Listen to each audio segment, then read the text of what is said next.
बारे में क्या बोल रहे हैं, चाचा जी देखो वो महाराज के बारे में क्या बोला गया, काका जी देखो उनके बारे में क्या बोला गया। वो रील ऐसे वायरल होती है, ऐसे वायरल होती है, क्यों? क्योंकि दुनिया बैठी केवल तुम्हारी बुराई सुनने के लिए है, दुनिया बैठी केवल तुम्हें बुरा देखने के लिए है। पर शिव पुराण की कथा कहती है कि दुनिया के लोग कुछ भी कहें, शंकर भगवान को लोग शब्दों पर शब्द कहते रहे थे। ध्यान देना, भगवान देवताओं ने भी शिव जी को नहीं छोड़ा, खुद के ससुर ने भी शंकर भगवान को नहीं छोड़ा, दक्ष प्रजापति ने भी शंकर भगवान को अपशब्द पर अपशब्द कहे, साड़ू भाई था कामदेव, उसने भी नहीं छोड़ा, सती की बहन थी रति कामदेव की पत्नी, उनने भी कहने में नहीं छोड़ा, जितने भी रिश्तेदार थे, जितने भी कुटुंबी थे, जितने भी लोग थे, सबने शंकर भगवान को अपशब्द किया। उसके बाद भी शिव जी ने किसी का बुरा नहीं करा और देवताओं के हित के लिए विष पी गए और नीलकंठधारी बन गए। किसी के लिए मेरे भोले मामा ने, किसी के लिए मेरे शंकर भगवान ने एक शब्द भी नहीं कहा, क्योंकि शिव जी को मालूम था कि बोलकर बुरा होने से अच्छा है कि जो विष है ये देवता पिएंगे, संसार के लोग इसको ले लेंगे और बर्बाद हो जाएंगे, इस विष को मैं पी लेता हूं और भगवान नीलकंठधारी हो गए। देवता केवल देवता रह गए और मेरे शंकर भगवान विष पीकर, देवता अमृत पीकर देवता रह गए, पर मेरे शंकर भगवान विष पीकर देवों के भी देव महादेव, देवों के भी देव महादेव। इसीलिए उनको बड़ा देव कहते हैं, इसलिए उनको बूढ़ा देव कहते हैं, इसलिए उनको घर का बुजुर्ग देव कहते हैं।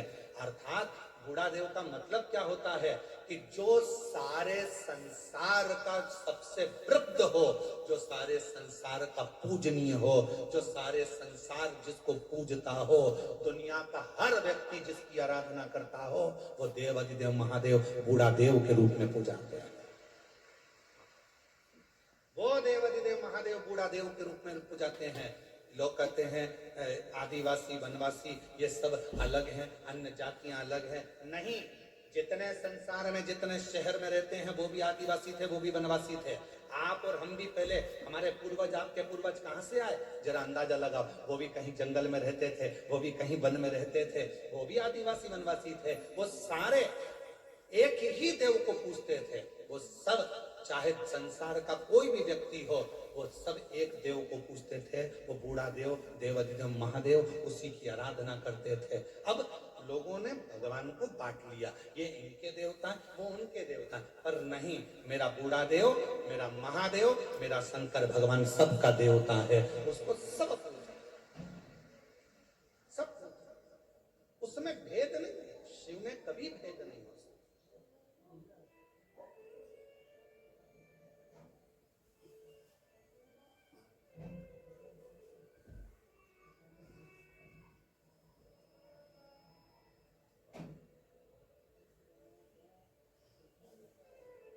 महाराज, आप जिस भाव में उसको भजेंगे वो भाव में मिल जाएगा।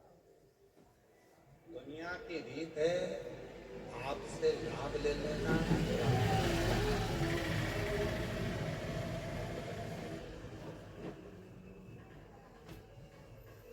पर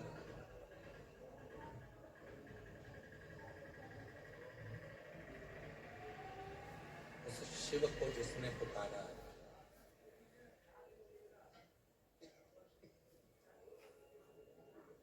बाबा देवाधिदेव महादेव को जिसने पुकारा है, वो शिव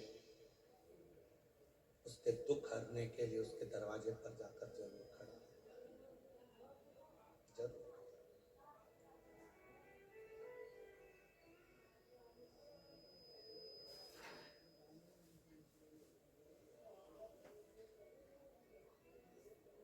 एक जगह पर हम कथा करने के लिए गए, जैसे यहाँ आए थे कच्चे गांव, तो कच्चे गांव में भी हम पहुंचे जब, तो वहां उनके जजमान जी जायसवाल जी के यहाँ खूब ढोल बज रहे थे, खूब ढोल।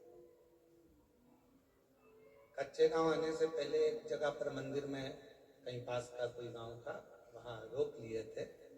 तो वहां पर मंदिर में, वहां पर भी दरवाजे पे बहुत ढोल बज रहे थे। एक जगह पर गए,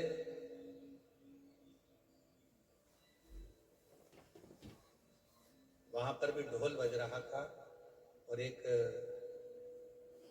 बकरी का बच्चा उस ढोल को सुन रहा। अब भीड़ इतनी हो रही तो उसने किसी ने बकरी के बच्चे को भगा दिया। फिर वो बकरी का बच्चा आ गया ढोल के पास, फिर वो ढोल सुनने लगा। फिर किसी ने बकरी के बच्चे को, अब इतनी भीड़ में बकरी के बच्चे को फिर हटा दिया, वो बकरी का बच्चा फिर आ गया।